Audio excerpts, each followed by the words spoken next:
To begin with, climate change conscious shoppers realize that by wearing clothes for 9 months longer reduces carbon footprint for that garment by 30%. And on the other hand, it's estimated that anywhere between 30 and 40% of jobs have vanished over the last 6 months in the Indian textile industry. What will be the way forward? What will be the current trend? The opportunities in the changing fashion industry will deep dive and explore it all. This session will be chaired by Mr. T. Adnan Ahmed, Managing Director, T. Abdul Wahid Tanneries Private Limited, one of the largest exporters of leather and leather products in India. A prominent champion of entrepreneurship, he is an executive committee member of Indian Finished Leather Manufacturers and Exporters Association and represents the Council of Administration at the Council of Leather Exports. He is also a board member of UEF Chamber of Commerce, an exemplar of business and society. He is relentless in his pursuit of reaching education to the needy through his trust. Assalamu alaikum wa rahmatullahi wa barakatuh. As early as 10 years before, if you wanted to get the best and latest dresses or shoes or watches or bags, or to see the latest trends coming out from the Milan Fashion Week or the Paris Fashion Week, it meant that you had to take a flight abroad or that you were going abroad and then going from one mall to another, spending 1 or 2 days, either in Europe or USA or Japan or wherever. And the other way was to tell your friends who live abroad from India as to buy you some of the most in things that are in the market. And then either they send you by courier or they would get it when they come back home. But 5 years back, something changed. Instead of going from mall to mall to cover your shopping list, you simply ordered online, and either the companies delivered those products to an office or to an address where you would reach eventually, or you would just pick them up from the stores from which you ordered, just removing that experience of going mall to mall. Then 1 or 2 years back, something further happened, and you could order any item from anywhere in the world, and you could get it delivered to your doorstep, to your home, in a matter of a week or 2 weeks.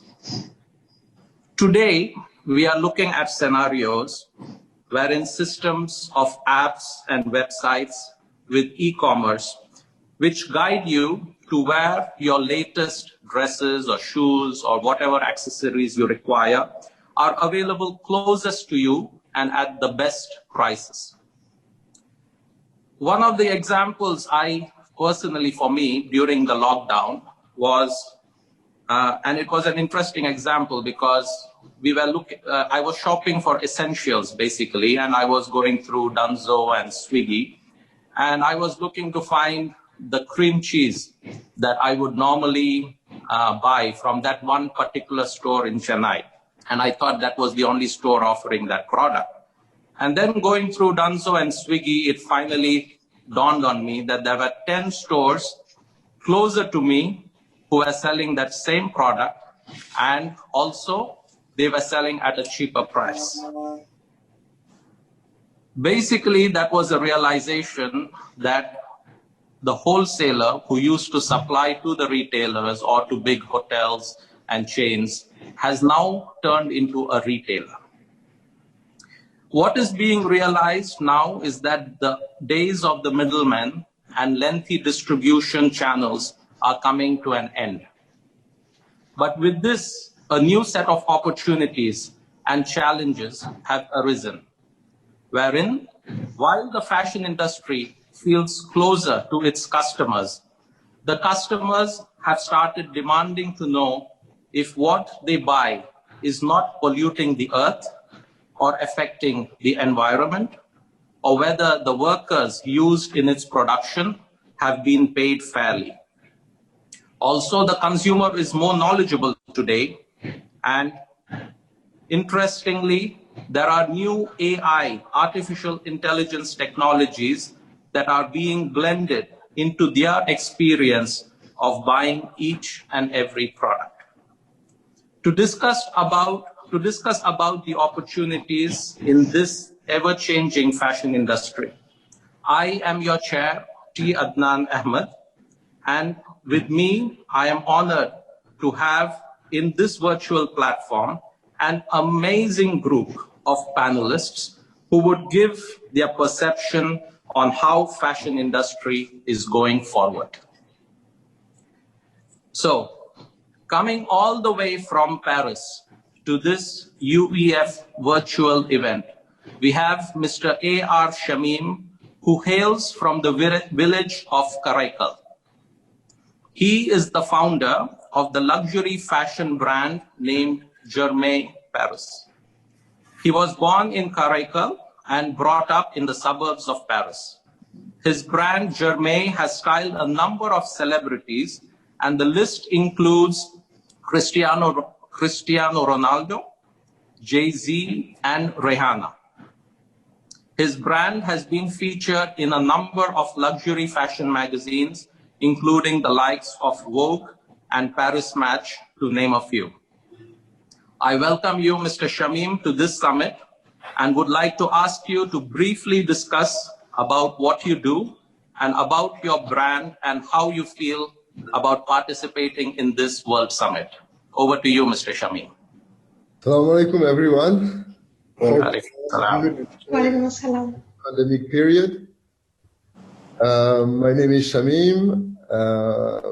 So as Mr. Adnan said, I was born in India, in Karaikal, and came at age 6 in France, where I've been studying until age 15. Yes, I stopped earlier than what it was supposed to be. By the way, I have started my fashion business back in 2010. It was a very new adventure for me because I had no idea of what is behind fashion industry. I have no idea about the network I have to connect with. It was very, very challenging, but I learned so much. And what helped me in this case, it was really my double culture, you know. The fact that I've been raised by Indian parents with all the value. We speak Tamil at home all the time, and I can speak fluently. And the fact that, I grew up in these schools with every kind of people. Here in Paris, you find it's a melting pot. You find Arabic people, African people, people from Germany, wherever you want, every kind of people. So we are mixed. We have the chance to have access to different cultures. So we know how each other wear clothes. We know how each other talks, the mindset and all. So it was very, very fruitful for me for this adventure. So I have started very modestly with very less budget. And as I said, no network. So, but I understood that, being motivated, being driven by a vision, and when you don't give up, everything is possible. So it was a journey where I needed to create leverage, by not knowing brand to something very strong. And, I understood that there is Paris is really the center of fashion, at least for the high fashion for the world. There is the entire world come for Paris fashion. And we are able to have this exposure. Something is growing in France, or you have established something in Paris, at least in terms of fashion, you are visible in most part of the world. That is very, very interesting, Mr. Shamim. I think the audience would love to know how you were able to sell your product to Cristiano Ronaldo. I think that's the To be thing honest, I clicked didn't immediately. control everything. It was God's blessing because, as I told you, we had no power, financial power to attract these guys. What I did is mostly to invest on the product. I love to innovate. I love to create something new, which will attract. It has to be something which is selling for itself. So when you come up with those product, first of all, you attract the right stores. And at that time, there was a store called Colette. And everybody wanted to be in because that gives you that kind of exposure. Like even when Hermes wanted to launch a product, which is a huge brand, they were going through Colette. And for me, Colette became a target. I was dreaming to be there and all. But thank God, Alhamdulillah, we've been, after 2 years of the brand, we've been blessed to get there. She exposed she was selling our product, and that gives us a huge leverage. It gives us press. It gives us new stores around the world, Japan, Korea, Italy. It was amazing. So I believe, we have a strength. We as Indian people have a huge strength. It's to even when you, by having at least two language, and fluently, your brain think differently, and your value is bringing you new doors, to approach these people. For me, when I was a kid, I was thinking, by being Indian, it will be, it will not help me to reach this level. But at the end, this was my add value. The fact that I'm different, Perfect. the fact Perfect. that I speak both language, the fact that I eat differently, amazing add value. And we should not have any complex. We should not at all have any complex, and I was expecting more and more people like Indian people who's coming as a designer, to evolve, because today, okay, Europe is strong into design, but we have a very strong textile business in India for production and all. When I was looking for production, I was very struggling. I was frustrated to not find anything strong. The made in France, it's cool, but I don't even know what is that. I had no, when I go to India, when I go to different countries, I can feel there is a service. I can feel there is a very high-end skilled people. But over here, I think the made in France, it's something like, it's just a branding, actually. I don't know what to say about it, but very, very well said and very inspiring, Shamin. Just to have confidence and go all the way to chase your dreams and get that done. That will ring a bell with all of our UEF audience. And we'll get back to you on the concept of more designers coming in from India very soon. So I'll just move on to my next panelist. Our next panelist is Mr. Hanif Sattar, who is the co-founder and director of Hasbro Clothing. His journey into retail started off in 1992 in a 400 square feet store named Genesis. In 1997, they launched their casual brand Basics. In 2008, they moved into their wholly owned facility spread across 65,000 square feet in Madurai in Chennai. They moved out of manufacturing and evolved into a research, design, development, and market, and go all the way. Very struggling. I was frustrated to not find anything strong. The made in France, it's cool, but I don't even know what is that. I had no, when I go to India, when I go to different countries, I can feel there is a service. I can feel there is a very high-end skilled people. But over here, I think the Made in France is something like, it's just a branding actually. I don't know what to say about it, but Very, very well said and very inspiring, Shamin, just to have confidence and go all the way to chase your dreams and get that done. That will ring a bell with all of our UEF audience. And we'll get back to you on the concept of more designers coming in from India very soon. So I'll just move on to my next panelist. Our next panelist is Mr. Hanif Sattar, who is the co-founder and director of Hasbro Clothing. His journey into retail started off in 1992 in a 400 square feet store named Genesis. In 1997, they launched their casual brand Basics. In 2008, they moved into their wholly owned facility spread across 65,000 square feet in Madurai in Chennai. They moved out of manufacturing and evolved into a research, design, development, and marketing company. Today, they retail from 130 exclusive brand outlets and over 1,000 traditional retail outlets, alhamdulillah.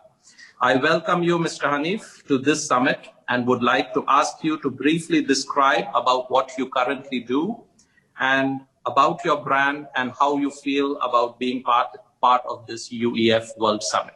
Over to you, Hanif.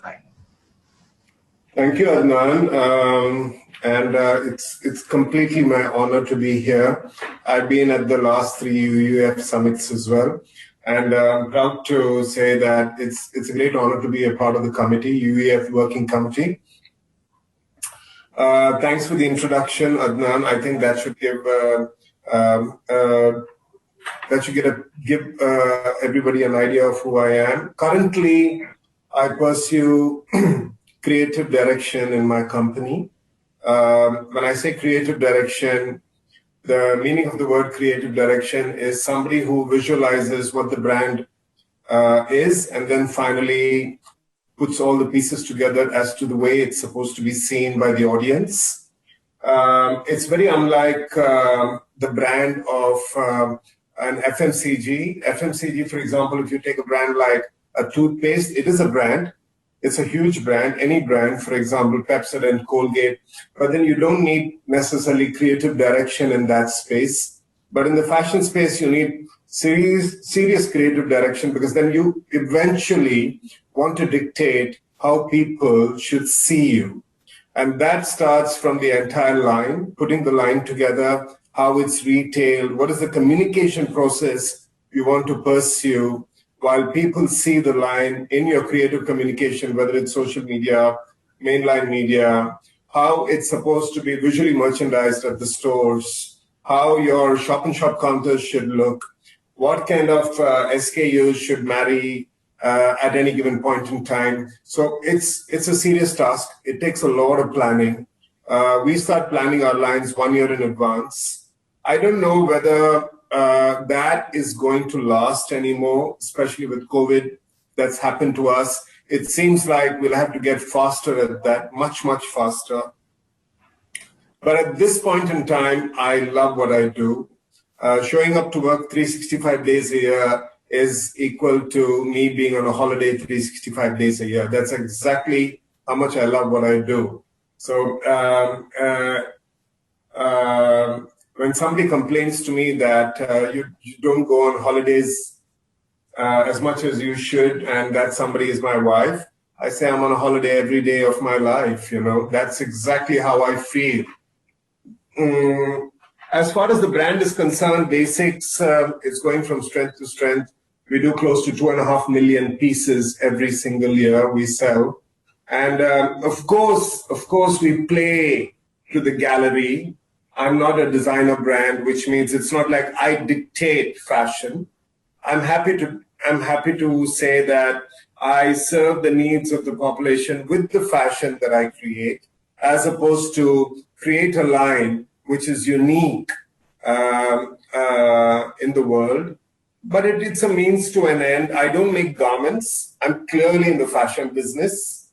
So we do clothing, we do accessories, and the number of categories that we have today is close to 40 different categories in tops and bottoms and accessories.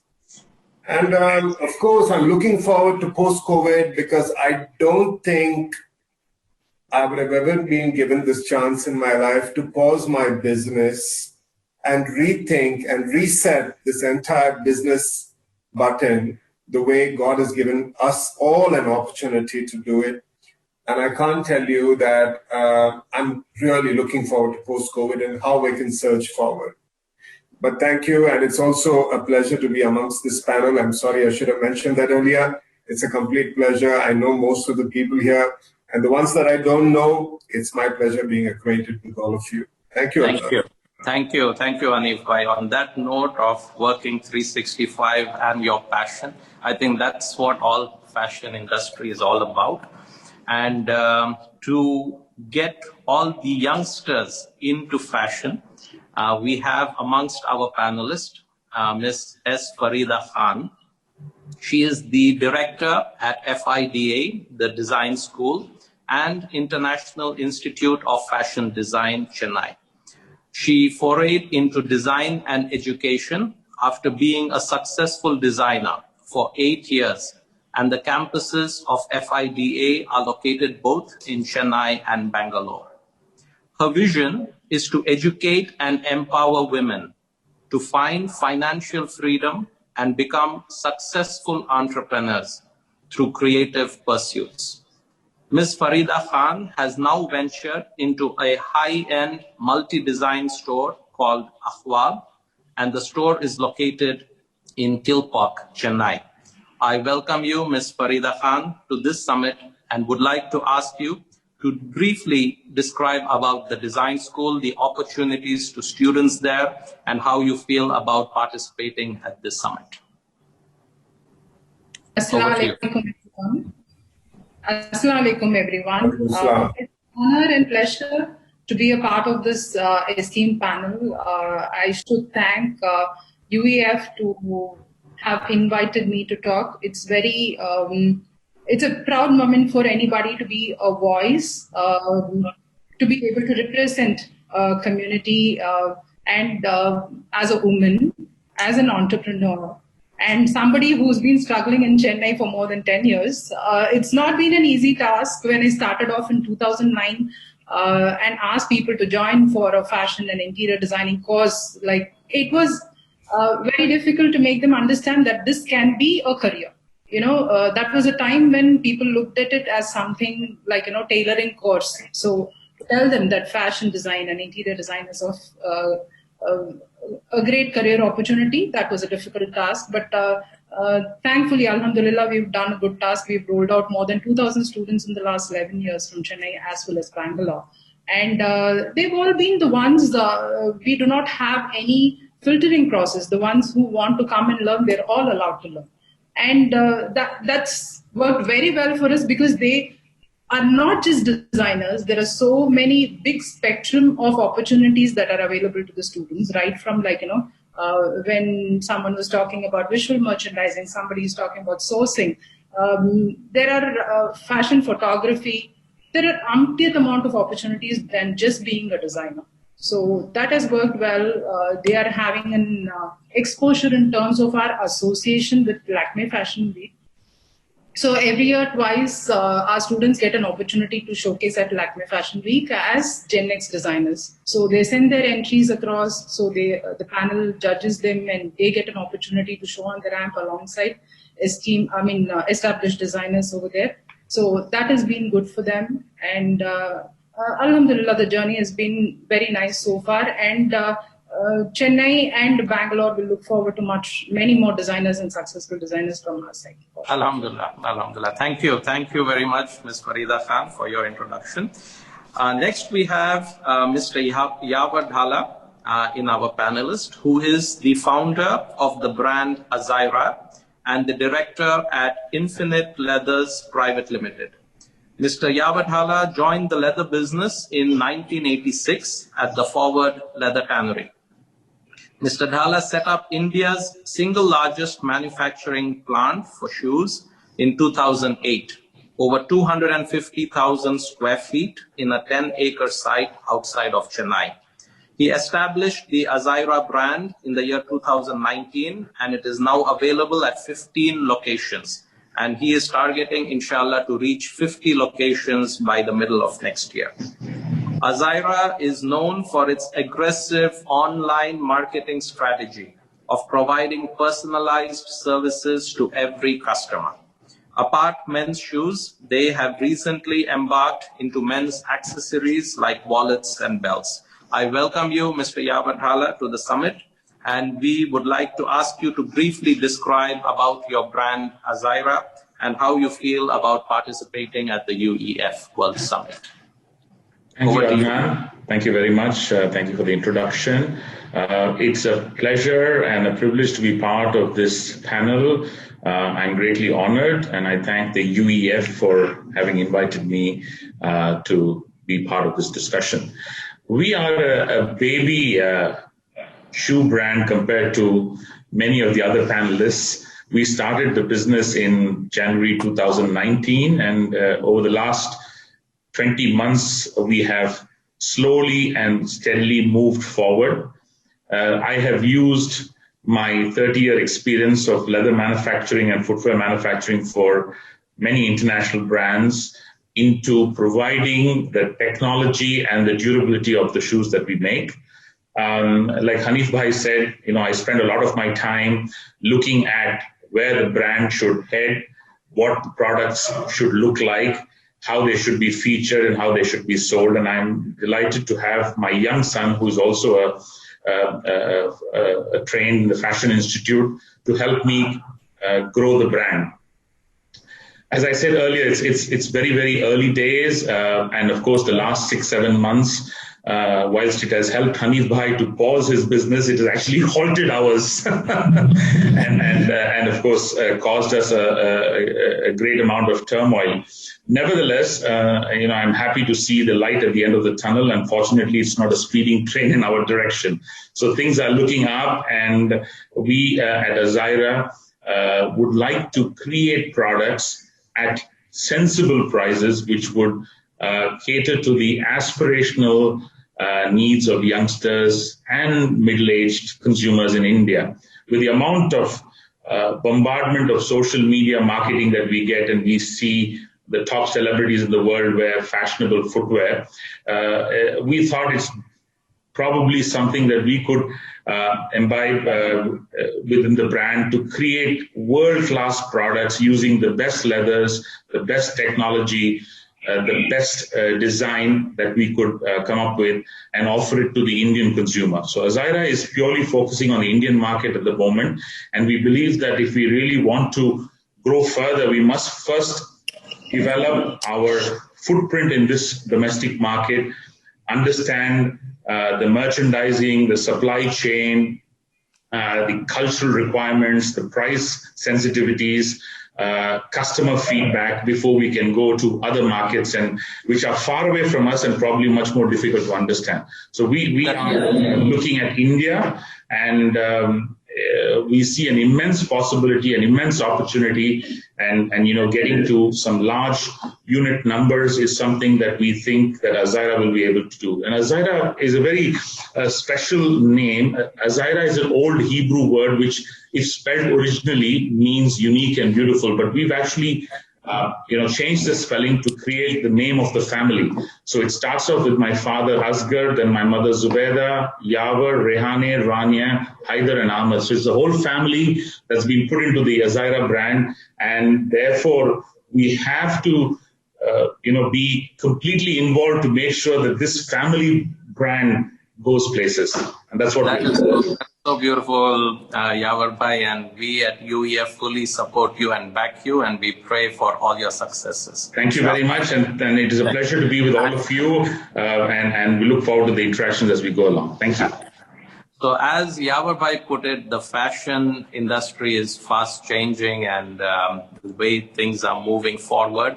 To accelerate this trend even more, we have amongst our panelists, Tanushri Jana.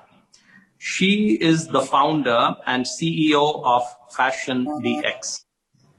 While not coming from a fashion background, Tanushri has come up with a paradigm shifts in the way fashion sector will operate through the inclusion of artificial intelligence into the stores. Fashion DX helps retailers offer its AI stylists called Maya to their customers across channels, either through e-commerce, WhatsApp, and in stores. Tanushri has an MS in computer science from the University of Oxford, where she went as a Felix Scholar. She also has an MBA from the Indian School of Business, Hyderabad. We are most happy to have you here, Tanushri. And frankly, when I read your profile and was thinking how artificial intelligence has crept into in-store fashion retailing, I didn't get it in the beginning. So I think it's over to you to explain what AI business is all about in the fashion industry and how you feel about participating at the UEF World Summit. Over to you, Tanushri. Hi everyone, thank you so much for inviting me for this panel, and it's a great pleasure and a joy to be part of this. I was I had been asked to join as a consultant for digital transformation at a bank, and I hate shopping, by the way, and there was a friend of mine from NIFT who took me shopping, and she said that because your pear shape and your V-ish and all the other parameters of me as a body and complexion, these are the clothes that will go well with you and these won't. And I was like, oh my God, is there a science to fashion? And she was like, yeah, we all know it. It's called styling. And I'm like, nobody's doing anything about it. And that's how this idea started. So I went ahead and worked with NIFT students, teachers, and understood the essence and science of fashions, including colorimetry and the various attributes and Fibonacci series. So we had worked in Fibonacci series in Oxford from a nature point of view, but not the human body form. So that kind of came into picture, and a lot of physics around the lighting and the sunlight in, say, Tamil Nadu versus West Bengal, the flora and fauna, which is the tiger versus the flower in near my Chennai flat, the suitability of these natural elements with respect to the humans and how everything actually connects together into styling. So we came up with an algorithm that matches humans, given their body and complexion, with the attributes of the merchandise and the color, and we match them together. And we are able to, if we are able to match a human with a merchandise, we can also create outfits with multiple merchandises. And once all of this comes together, I did not want to have it as a B2C e-commerce model because I'm close to 40. I wanted to do digital transformation and B2B enterprise. And coming from a background like Oracle and Apigee, I was more comfortable with enterprise sales. And so I thought, why not have retailers use an AI stylist and offer it to their consumers? And not only will their sales improve, but most importantly, retailers will know real-time data about what their consumer really looks like. What did they search for? What did they try in a store environment? What did they reject? And finally, what did they buy? And if you have all of these pieces of data together, your entire design process, your distribution, your merchandising, your buying, everything can be beautifully optimized and improvised. So that's the entire idea of Fashion DX. And you mean low inventory, yeah? At the end of the day, lesser inventory to the retailer. Yeah, so if you are able to solve the problem of the demand, that what does my consumer really want? What does it really look like? and you then recommend things better, then your entire supply demand planning is better, and you reduce the dead stock significantly. So that's the entire big idea that we are working on. And currently our customer is Indian Terrain. We have deployed our product in their stores. So please go and check them out in TTK Road. The pandemic actually helped us a lot because all of a sudden people wanted technology to help them. So we've also helped Indian Terrain sell through WhatsApp. And again, the same thing, whatever you want to sell over WhatsApp, you need to send the right type of products. You can't send the entire catalog to a person. What do you send? You just ask them for their body type and complexion and send them top 15 items, and 30% of it just gets sold. So it's the beauty of matching. So I come from AdTech. So Google, before Google was America Online, and that's where I worked. And so I understand the beauty of how the tech companies really, we just understand demand better by collecting all the data, and we optimize everything to meet the supply. And that's what I bring to the fashion industry as well. Excellent, Tanushri. It's really eye-opening to understand what you are doing and how things are. AI is getting into fashion and into retail and how it's changing things. Now I would like to move into an open discussion with all the panelists. And for me, the first question that I have in my mind always since the beginning has been as to why we do not see Indian fashion brands going global. Why aren't they global all the way? We have good brands which have size and which have volume, but the global presence seems missing.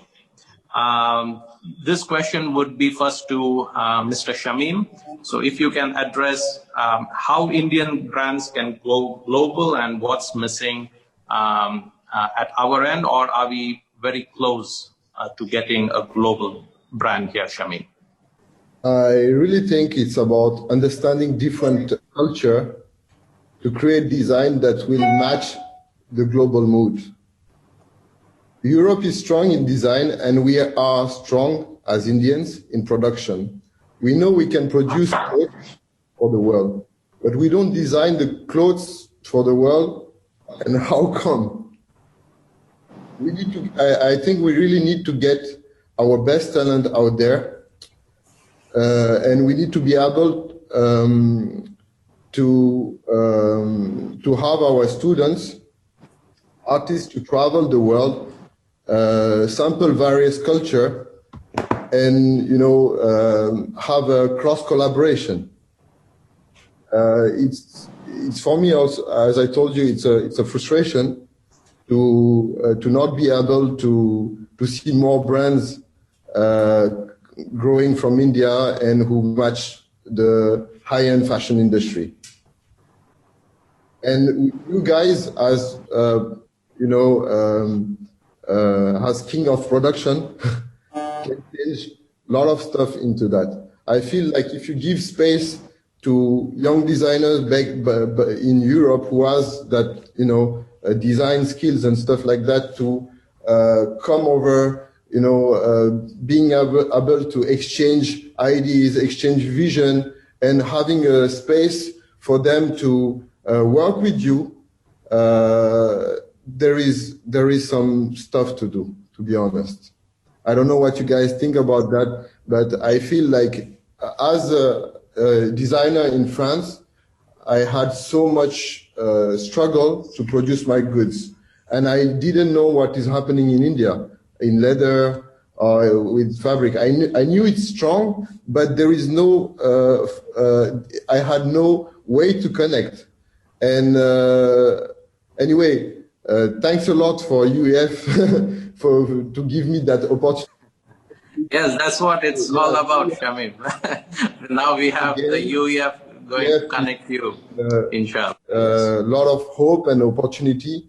And I had the chance to talk to my friends in Europe about the organization and how you proceed, and they feel like it's a great movement. And special thanks also to Mr. Ahmed Buhari, who is supporting me a lot, who gives me idea, who inspiring me on all that field, and Mr. Adnan as well. Very inspiring person, very strong, and again very soon. Thank you, Shamim. I will move this question over to Ms. Farida to get her take, because you deal with students day in and day out. What do you feel, are Indian brands ready to go global? In my opinion, I think the Indian brands are more than ready to go global, because the entire economic status is changing. I think now the West is looking up to the East in terms of sensibilities, in terms of textiles, in terms of growth.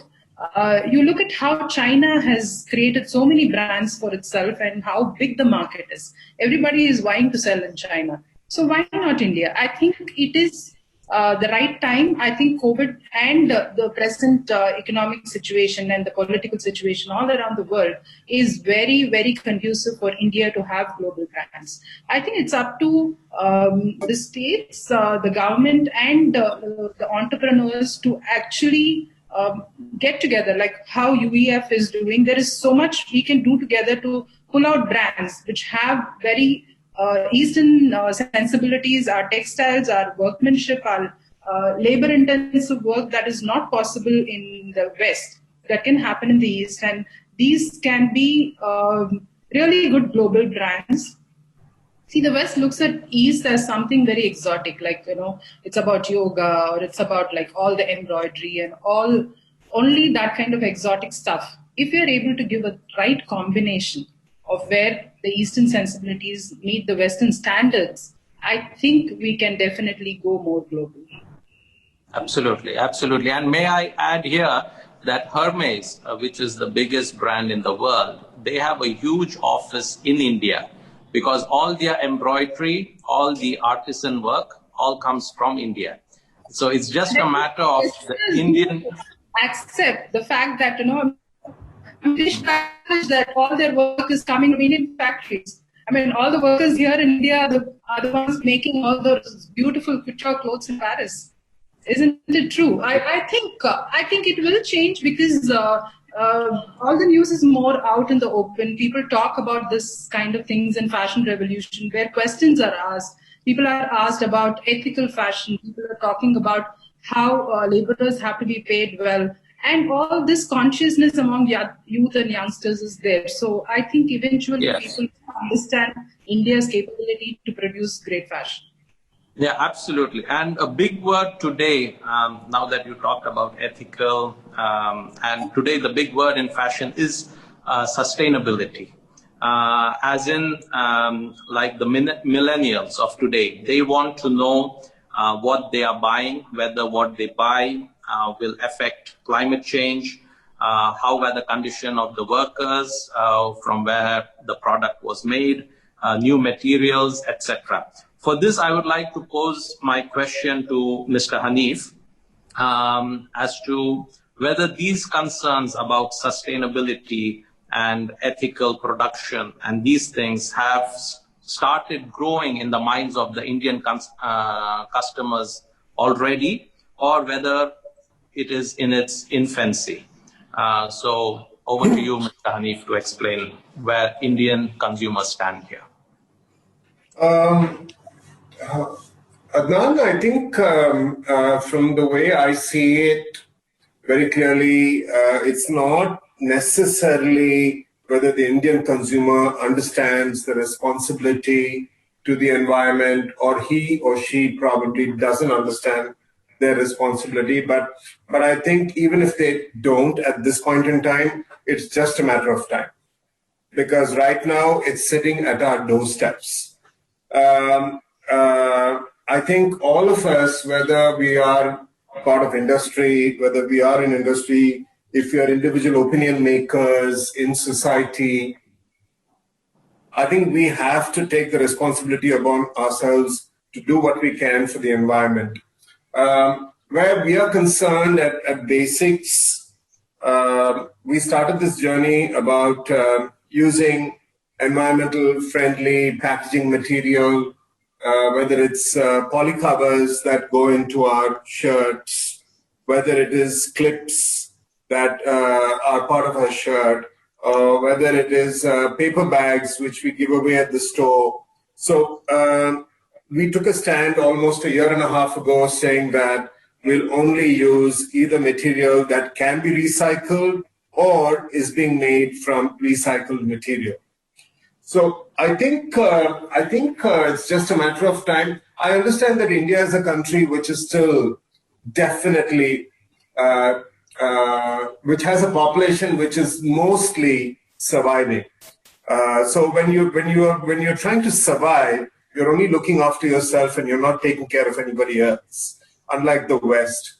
But at the same time, I believe that whether people engage with brands that are socially responsible, or whether people engage with their own purse strings, where they say that, no, I need value all the time.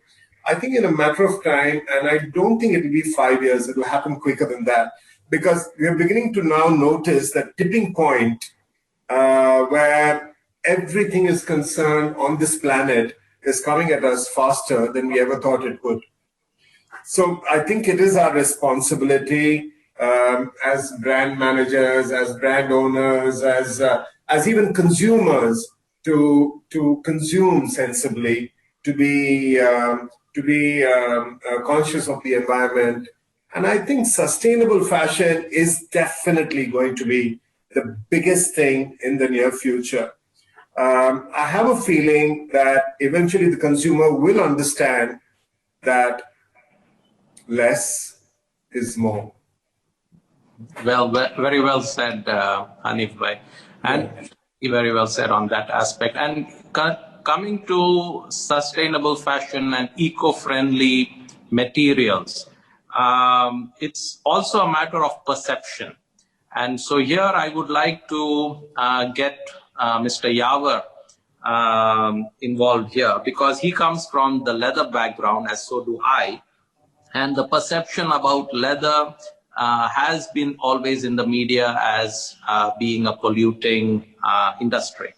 Whereas for us, it would be the most eco-friendly material that is there available for fashion in the planet. How do we change this perception, Mr. Yawar? And how do we get this to all the designers that leather is the more eco-friendly option?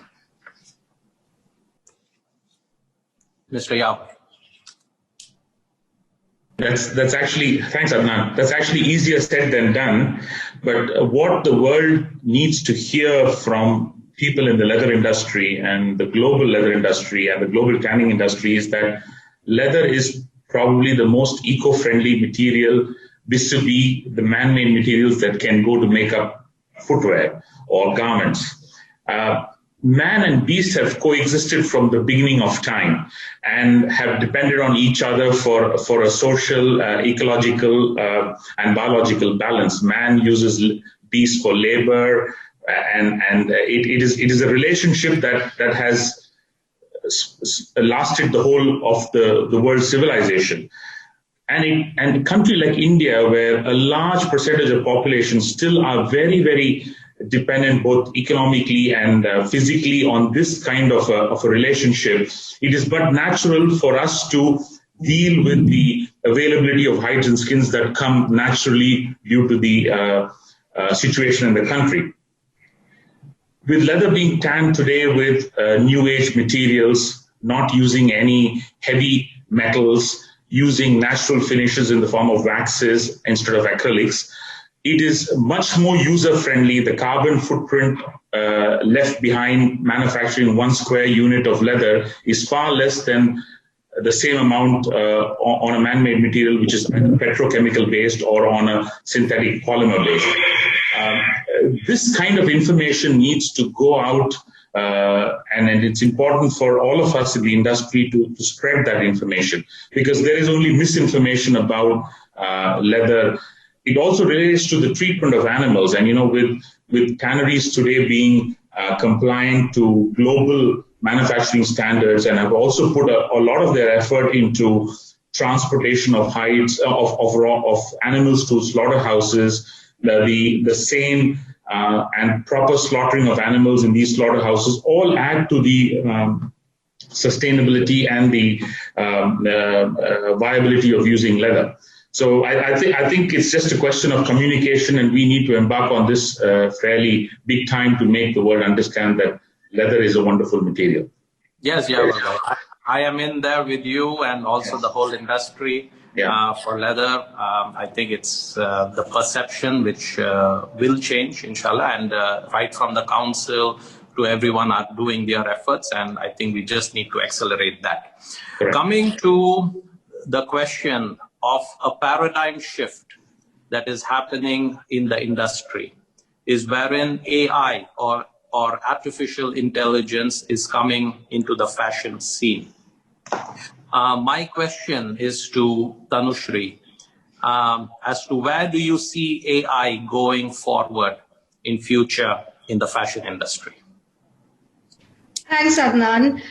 Artificial intelligence will do to not just fashion, but the entire world the same service that Henry Ford did to production. Whatever Henry Ford did was to optimize the production lines. Artificial intelligence will do to that in every kind of data-related process. So today, wherever you're working in Excel sheets, wherever you are utilizing data of any kind, be it in accounting, in merchandising, any work that a human is doing today, which is repetitive and learnable in nature, doesn't involve too much thinking, will all get automated. In fact, if you know, Amazon warehouses are run by a single person, and it's all driven by artificial intelligence, which in turn feeds into the physical systems. So everything, the kind of productivity that Henry Ford brought to the world is what we will see from artificial intelligence in every aspect of things. And that's just the level one. The other part of it are the human sense organs. So the way we perceive with our eyes, the way we smell, we talk, we hear, all of these sense organs are today getting replicated by AI. That's where computer vision comes into picture, which is extremely important for fashion. So for example, we use computer vision to understand the attributes of each and every garment. What are the colors? What is the neckline? What is the hemline? All of these elements. But it doesn't mean that jobs are going to go away. It's just going to change. So earlier, if in medieval days, people used to make swords with their hands, now everything is getting done in a gun factory. So you would change the jobs. So for example, we have a lot of manual business processes that we run in an AI company to teach the AI how to learn. So we actually sit and have people from rural BPOs who sit and tag products as to this is a line kurta, this is an anarkali kurta, apps for the AI to learn. So things are changing. There will be a difference.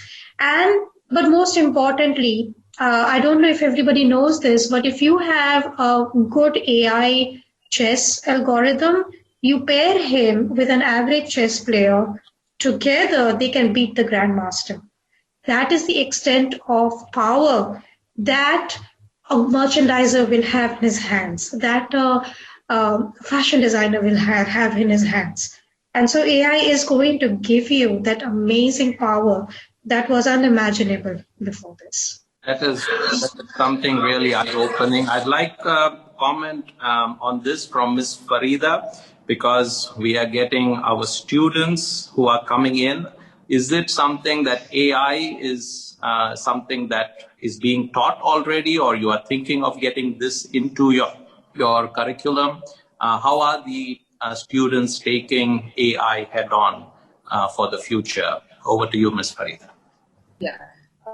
It's a very interesting perspective having AI being taught to the students, because we all are thinking that it's all about creativity, it's all about uniqueness, and what a student thinks of as design. Because design is very relative. What is beautiful design to you might not be beautiful to the other person. So there is something unique about this.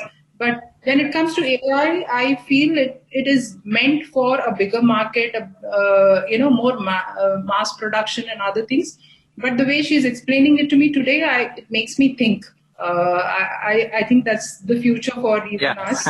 Absolutely. Yeah, this whole summit is about getting us all to think about the future of our industry. Yes, it's a very important perspective. How it is going to cut down on a lot of unnecessary things and concentrate on what matters. I think that is something very useful which we could get it in, and we should be exploring this. Definitely, yes.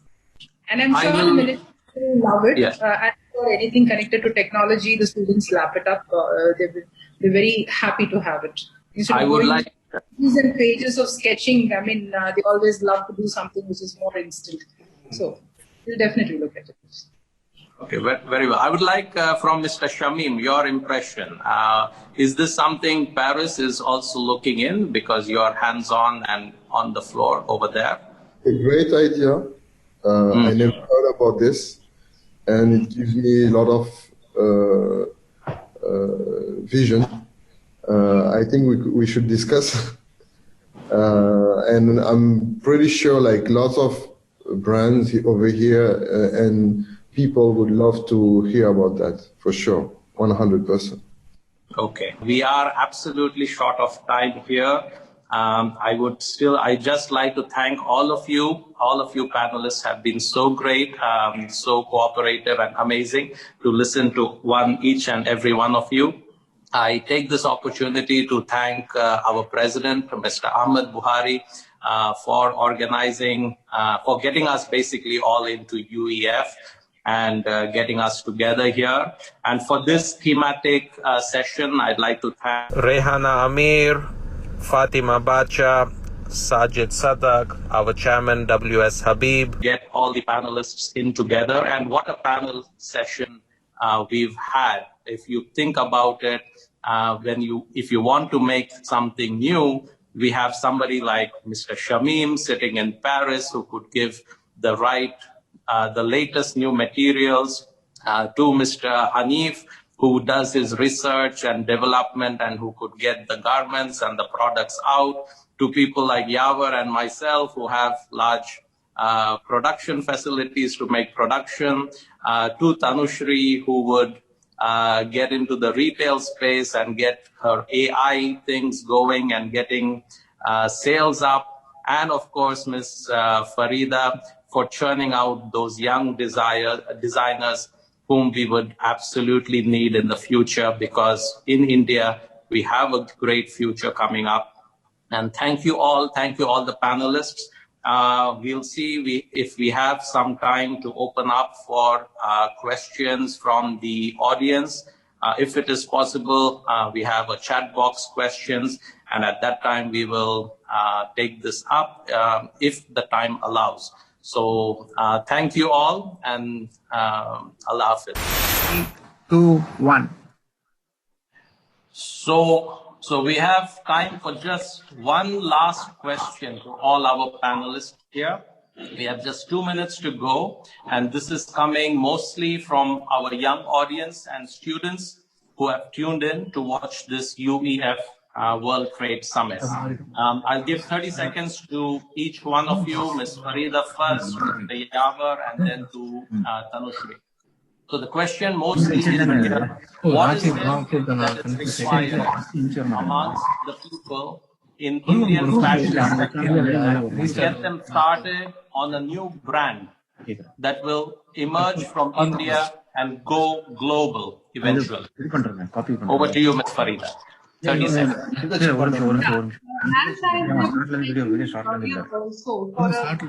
Brand that is not it's very important to have a brand identity and a story with a sense of purpose. Like if it has to be an international brand, it has to that would definitely be of interest for anybody that is wearing it anywhere in the world. I think that is a very important aspect. And of course, it's a matter of has to be seen, visible all over the world. The brand has to be visible all over the world. And logistics is another important factor because global. Its availability internationally is also important. I think the most important being the brand story. How it is relating to the audience, how is it engaging the audience. And is important for it. Okay. Mr. Yava, your impression, please, 30 seconds. Yeah, Adnan, just before I start, I request the live stream to go off mute because he's disturbing our ability to deliver a sensible remark. Yeah, he's gone mute now. Thank you. For me, it's we are a young brand, as I stated earlier, and it's still a journey that is a revelation as we go along. We don't have the right formula already, but what we think would be important is to create a product with high quality, a sensible price, reliable delivery, and a lot of aspirational value. And if we can combine that with some tech features that we have seen previously on sports products or see currently on sports products, and bring them into the fashion footwear market without compromising the style quotient, but giving the performance, I think that is going to really make the fashion footwear brands go to the next level and get to probably where the sports brands are. And last but not the least, I think it's important that we all work to create an artificial intelligence handheld app via the phone that will allow us to image the profile of your own feet, check the dimensions in terms of length, and allow us to buy footwear which will fit us 100% when we do an online purchase. So if a brand that can combine all of these qualities and offer it to the customer will really make it to the next grade and grow thereafter very fast. And that's what we at Desire are trying to do. Thank you. Perfect, Mr. Yava. And Ms. Tanushri, over to you. 30 seconds, please. We are almost on time. Thanks, Adnan. So as you know that tech companies from India, especially SaaS companies, are pretty much global and they're doing very well. And hopefully in the next quarter, we will also have our first global customer. But having said that, I think what is important for the young generation is to bring a lot of good work ethics and thought to the table. And I find it hard to hire currently with these two things present. I find the skill set to be all right, that can be taught. Creativity is good, enthusiasm is good. But I think India is overall low on human capital, and that needs to be fixed. And I think the work ethics part and the structure in the thought process, all of that needs to be made better. So that's my Thank you. Yes, thank you. Thank you so much. Thank you to all the panelists. It's been such an amazing session that we've had. We thank each one of you, and I thank the UEF team of officers also to have gotten all this together. And we request the audience to enjoy the rest of the World Summit. We have it also continued tomorrow. So please do join in and tune in to us. Thank you and take care. Jazakallah khair. Bye-bye. Thank you very much. Thank you. Bye-bye. Thank you.